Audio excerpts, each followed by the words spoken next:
Assalamu alaikum muhtaram televizor ko'ruvchilar. Erkin Osiyo radiosi Tor televiziyasining haftalık xabarlar programmasini ko'ryapsizlar.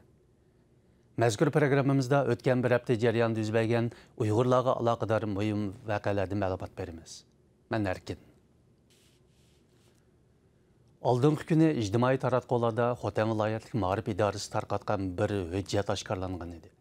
Hujjatda bu yil 9 aydan boshlab Xotan viloyatidagi boshlang'ich o'tir maktablarida barliq darslarning birdak Xitoy tilida o'tilganligi ma'rif sistemasida Uyg'ur tilini ishlatishning birdak cheklanganligi alohida ta'kidlangan.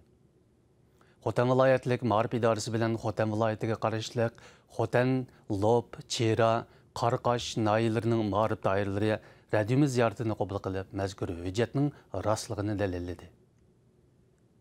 Xitoy hukumati yillardan buyon o'zining savdo va iqtisodiy jihatdagi xalqaro munosabatiga tayinib, muhojiratdagi Uyg'ur faoliyatchilarining harakatini cheklashga urinib keldi.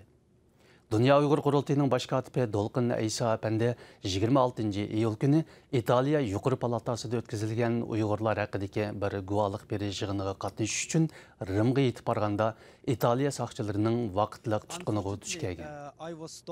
Dolqin Aysoning radiomizga bildirishicha, Italiya soqchilari Xitoyning besimi bilan uni 3,5 soat tutib qo'ygan.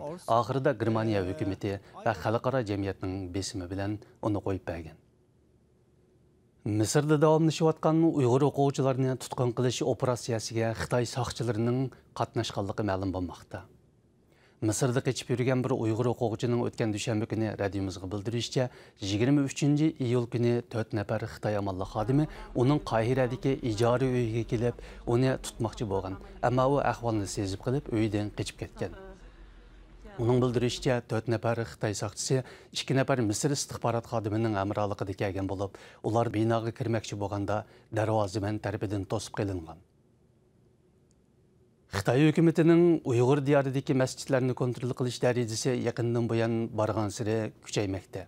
Egallanishicha, Uyg'ur elidagi masjid, jamiyalarning tashtoq va munorlarga jungoni so'yish, kompartiyani so'yish degandek lozunkalar aytilishga boshlamoqda ekan. Radiomizning Qog'iliq noyasidan ahvol egallashicha, Qog'iliqdagi cho'ng kichik jamiyalarning hammasiga qizil lozunka esilib, masjid jamoati Xitoyning davlat bayrog'ini chiqarishga va kompartiyani madhiyalab naqsh o'qishga majburlangan. Xitoy kompartiyasining Uyg'ur elidagi organ gazeti bo'lgan Xinjiang gazetining 21 iyuldagi sonida 6 nafar Uyg'ur farzandining musulmoncha ismlarini o'zgartirish haqidagi maxsus e'loni besildi.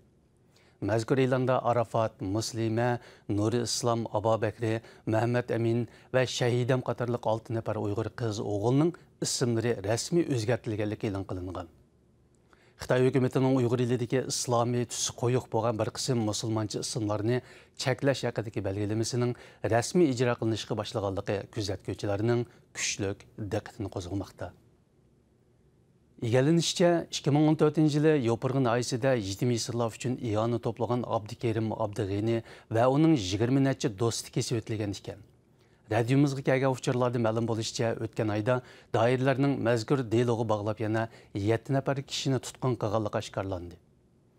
Yo'pirg'in oyisining Siyak yeziliq soqchixona xodimlari bu haqda radiomiz ziyoratini qabul qilib, 2014 yili Abdukerim guruhi deb nom berilib kesib o'tilgan Uyg'ur yoshlari bilan o'tgan oyda yana tutqun qilingan 7 nafar gumondor haqida ma'lumot berdi. Hurmatli televizor ko'ruvchilar, yuqorida Erkin Osiyo radiosi Tor televiziyasining haftalik xabarlar programmasini ko'rdinglar. Kelar hafta ko'rishguncha omon bo'linglar. Xayr xo'sh.